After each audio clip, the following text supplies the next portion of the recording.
अगर आप मानते हैं कि ईश्वर है, ठीक है, थोड़ा ध्यान से समझिए, डिबेट समझ लीजिए क्या है। भाई साहब आप बताओ, ईश्वर को मानते हो?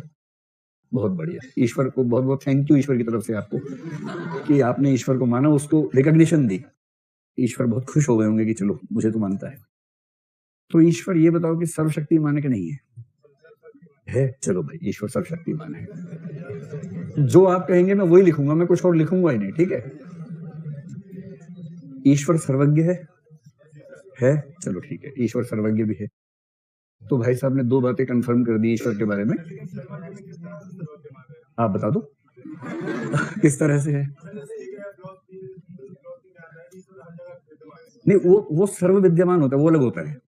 सर्वज्ञ मतलब सब कुछ जानता है, हाँ वो तो है ना। चलो ठीक है, इतना ही, मैं विद्यमान की बात नहीं कर रहा अभी आपसे, आप केवल दो बता दो, सर्वशक्तिमान है, सर्वज्ञ है। चलो वे काम करते हैं, एक केस लेते हैं, निर्भया।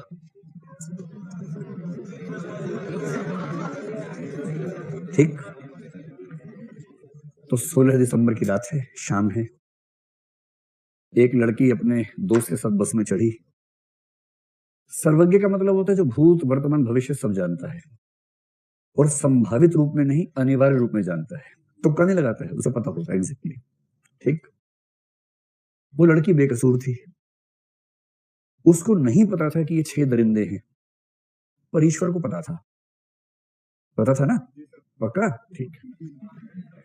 ईश्वर चाहता तो उस लड़की को बस में चढ़ने से रोक देता, या बस को पंचर कर देता, कुछ कर देता, क्योंकि सर्वशक्तिमान भी है, पंचर कर सकता है। उसने नहीं किया, लड़की बस में चढ़ गई। म्यूजिक तेज था, बदतमीजी हुई, बलात्कार हुआ, हिंसा हुई, वो चीखी चिल्लाई, म्यूजिक तेज था, आसपास कोई नहीं देख पाया, पुलिस नहीं देख पाई, पर सर्वत्र व्याप्त ईश्वर देख रहा था। थोड़ा सुन लो पहले फिर बोलना। ईश्वर को पता था, सर्वज्ञ तो है ही ना भाई, देख ना रहा हो, पता तो था ही वैसे भी, क्योंकि वर्तमान का भी पता है। वो सर्वज्ञ भी था, जानता था कि ये होने वाला है, सर्वशक्तिमान भी था, रोक भी सकता था, उन 6 के 6 को फूंक मार के उड़ा भी सकता था, और उसने ऐसा नहीं किया। और इसका मतलब ये हुआ कि अगर आप ईश्वर को सर्वज्ञ और सर्वशक्तिमान मानते हैं, तो इसका मतलब ये 6 लोग तो कठपुतलियां थे, वो 7वीं कठपुतली थी बेचारी, ये सब ईश्वरीय योजना के तहत हो रहा था, इसका मतलब तो। हाँ बताओ बताओ, इसकी व्याख्या करो। जो भी व्यक्ति ने जो भी किया, हाँ, जो भी कार्य किया, उसने बलात्कार किया, कुछ भी, वो उसने अपनी मर्जी से किया। अरे भाई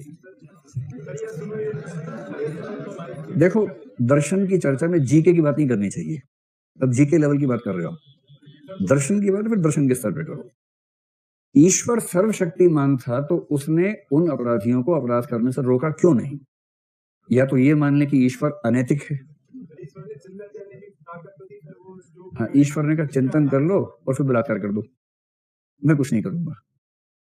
आप सोचिए, आप भी चिंतन करते हैं, आपकी शक्ति जहां है, आप एसपी हैं, जिले में हैं, आपको पता लगा कि कुछ पुरुष एक महिला से बदतमीजी करने जा रहे हैं, सूचना है, आप एसएसपी हैं जिले के, आप उसको रोकेंगे या ये सोचेंगे कि बुद्धि दी है इनको खुद समझ लेंगे? रोकेंगे उनको? नहीं रोकोगे? मैं हार गया, ठीक है, क्योंकि समय बचाना जरूरी है बेसिकली। ठीक, ये तो तर्क है कि यदि ईश्वर सर्वशक्तिमान भी है, सर्वज्ञ भी है, और फिर भी कुछ नहीं करता है, इसका मतलब ये हुआ कि ईश्वर चाहता तो रोक सकता था। या तो ईश्वर सर्वशक्तिमान है नहीं, या वो सर्वज्ञ है नहीं, और यदि वो दोनों हैं तो वो नैतिक नहीं है, फिर वो अनैतिक है। और इनमें से कुछ भी मानते ही धर्म के मानने वालों के पेट में खलबली मच जाती है, वो मान नहीं सकते इन बातों को। इसलिए उन्होंने एक व्याख्या निकाल ली, जो आप नहीं बता रहे, मैं आपको बताता हूँ उसकी व्याख्या क्या निकाल ली। उन्होंने उसकी व्याख्या अलग अलग धर्मों में अलग अलग निकाल ली। हिंदू लोग बोलते हैं लीला है, ईसाई लोग बोलते हैं कि ईश्वर ने मनुष्य को संकल्प की स्वाधीनता दी और कहा कि तुम्हारे स्पेस के बीच में रोकूंगा नहीं मैं तुम्हें, पर जो भी करोगे उसका हिसाब बराबर करूंगा बाद में। ईश्वर रोक सकता है, पर ईश्वर रोकता नहीं है, क्योंकि ईश्वर ने संकल्प की स्वाधीनता दी है और उतने हिस्से में से अपने आप को पीछे खींच लिया है। पीछे खींचने का निर्णय उसका अपना है, क्योंकि वो सर्वशक्तिमान है। ये गोल मटोल व्याख्या है, बहुत तार्किक व्याख्या नहीं है, लेकिन ईसाई लोग इस व्याख्या को मान के खुश रहते हैं। और कुछ लोग मानते हैं कि नहीं, सच बात यह है कि इस बात को ठीक से मान लो, इस ब्रह्मांड में ईश्वर की उपस्थिति में हमारी कोई हैसियत नहीं है, जो कुछ भी होता है हमें लगता है कि हम कर रहे हैं, दरअसल वो ईश्वर कर रहा होता है। स्पिनोजा एक दार्शनिक है, उसने ये बात कही, नियतिवादी है, डिटर्मिनिस्ट है। इसका मतलब कुछ भी हो रहा है तो वो ईश्वर कर रहा है। यहां तक कि जब आप कहते हैं ना कि मैं करना चाहता हूं, आपके मन में ये इच्छा पैदा ही किसने की कि मैं करना चाहता हूं? वो भी उसने की। और आपको लगता है कि आप करना चाह रहे हैं, दरअसल वो आपके माध्यम से करवाना चाह रहा है। तो जो नियतिवादी हैं, एक वाक्य में समझे बात को, नियतिवाद का मतलब जो मानते हैं कि जगत में कुछ भी होता है तो ईश्वर की इच्छा से होता है। नियतिवादी मानते हैं कि संकल्प की स्वाधीनता कुछ नहीं होती है, सब झूठ है, बकवास है, सब कुछ पहले से तय है, होगा वही जो लिखा हुआ है। इसलिए वो कहते हैं कि संकल्प की स्वाधीनता एक भ्रम है। इसलिए वो कहते हैं कि पाप और पुण्य की धारणाएं झूठ हैं। लेकिन बाकी लोग विभिन्न धर्मों के, ईसाई, हिंदू, ये सब जैसे कर्म सिद्धांत है, वो क्या मानते हैं कि हाँ, संकल्प की स्वाधीनता है, हमें इतना स्पेस मिला हुआ है कि हम अपनी इच्छा से फैसले करें और उस प्रकार से हमें अपने कर्मों के लिए दंडित या पुरस्कृत होने का अधिकार है। और सारी कानून व्यवस्था, सारी नैतिक व्यवस्था टिकी हुई है इसी बात पे कि हमें सिद्धांत को सही मानकर चलें। अगर आपने इसको खारिज कर दिया तो नैतिक व्यवस्था की ऐसी की तैसी हो जाएगी। क्यों हो जाएगी? अगर निर्भया कांड के आरोपी अदालत में ये कह दें, और जज हो पक्का भगवान को मानने वाला, कि जज साहब भगवान जी देख ही रहे थे, शक्तिशाली भी थे, उन्होंने रोका ही नहीं, आप रोक रहे हो, भगवान क्या सोचेंगे? अगर रोकना हो तो भगवान रोक देते।